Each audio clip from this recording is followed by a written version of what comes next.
News 18 India.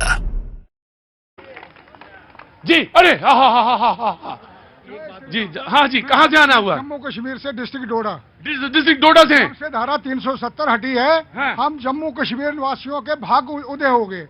भाई साहब, हमें छोटा सा इलाज करने के लिए दिल्ली एक एम्स होता था, यहाँ चंडीगढ़ जाओ। अभी एक एम्स खोल लिया कश्मीर में, श्रीनगर, और दूसरा जम्मू। वो जो मलिक साहब कह रहे हैं तो सुनिए हाँ। इतनी डेवलप हुई है धारा 370 हटने से। ऐसे उल्टे प्राविधान थे। वहाँ की लड़की यदि पाकिस्तानी के साथ शादी कर दे, पाकिस्तानी की नागरिकता कश्मीर की होगी। यदि वही लड़की वहां से उठ के दिल्ली या कहीं पंजाब में शादी कर दे, और लड़की की नागरिकता ही खत्म होगी। गुज्जर बकरवालों के लिए जैसे बताया, उनके तो भाग उदय हो गए। वो इस सारी कटागिरी से दूर रखे थे। ये हमारे कोई खुशनसीबी हुई, हमारा भाग कोई उदय हुआ। नहीं तो धारा आपने देखा होगा 6 लाख कश्मीरी माइग्रेंट बेचारे पंडित भगा दिए। वो क्यों हुए थे? वहां के नेताओं की गलत नीति की वजह से उग्रवाद पनप रहा था। जी बिल्कुल बिल्कुल। मैं डोडा से थे, एक श्रीनगर से बोल रहे थे। जी देखिए प्रतीक जी, हमारे पास मोदी जी ने 2 हॉस्पिटल, एम्स हॉस्पिटल दिए। एक जम्मू में, एक कश्मीर में है। जैसे अभी भाई साहब डोडा में रहने वाले, इनको पता है कि 2 एम्स हॉस्पिटल। और क्या चाहिए हमें? हमें पानी, हमें बिजली। अरे अभी बहुत कुछ चाहिए। ऐसी कैसी बात करें मलिक साहब? अभी तो बहुत कुछ चीज चाहिए। बिल्कुल, उसके लिए वो पीछे मांगने में पीछे मत हटिएगा। उसके लिए मोदी जी देखिए सर, हाँ वो तो बिल्कुल एकदम झोली खुली रहनी चाहिए। उसके लिए वादे बंद है। वो बिल्कुल युवाओं के लिए रोजगार मांगिए, मांगिए। 1.5 लाख बच्चों को रोजगार।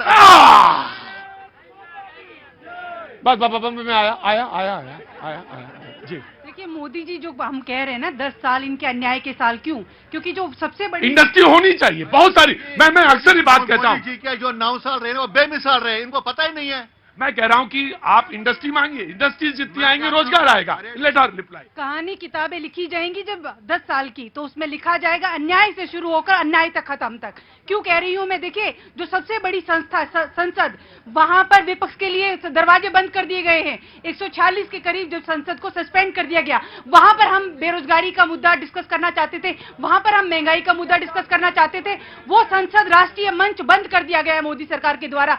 तो वहां पर हमें जनता के बीच जाना पड़ रहा है, इसलिए हम ये न्याय यात्रा निकाल रहे हैं। और राहुल जी मणिपुर से मुंबई तक जो न्याय यात्रा निकालेंगे राहुल गांधी, इसलिए जाना पड़ रहा है क्योंकि इनका कहना है कि संसद के दरवाजे उनके लिए बंद थे। जी वेरी क्विक।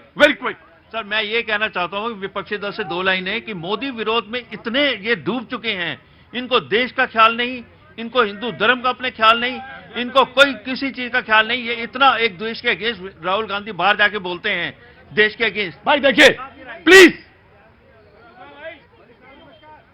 राहुल गांधी जो बाहर जाके देश के अगेंस्ट बोलते हैं, ये कहां का जस्टिफिकेशन है? कौन इनको इस बात को माफ कर सकता है कि आप देश के जाके बाहर अपनी बेइज्जती करवाते हैं हमारे देश की?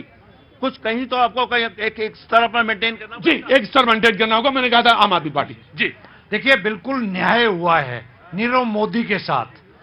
नीरव मोदी पैसे लेके भाग गया विजय माल्या के साथ। अडानी को नंबर 1 बनाना है वर्ल्ड में, ये तय है। मोदी जी का ये टारगेट है। अदानी नंबर 1 बनेगा, इनको ईर्ष्या क्यों है? क्या केजरीवाल बनेगा? देखिए चुपचाप रहना। जनता के बीच में और इनके बीच की बात है। हम और तुम दोनों लोग नहीं आएंगे, किनारे खड़े रहो। जी बिल्कुल। देखिए, अडानी को देश का नंबर 1 तो बना दिया उन्होंने, अब वो वर्ल्ड का नंबर 1 बनाने के लिए बात कर रहे हैं।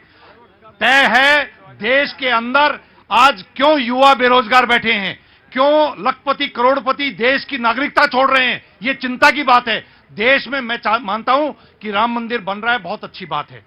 मंदिर और आस्था सबकी है, लेकिन राजनीति उसके अंदर नहीं आनी चाहिए। भारतीय जनता पार्टी धर्म को आस्था से जोड़ने की कोशिश कर रही है। नहीं, इनको तकलीफ माननीय मोदी जी से, आपकी कृपा से। माननीय मोदी जी प्रधानमंत्री नहीं है।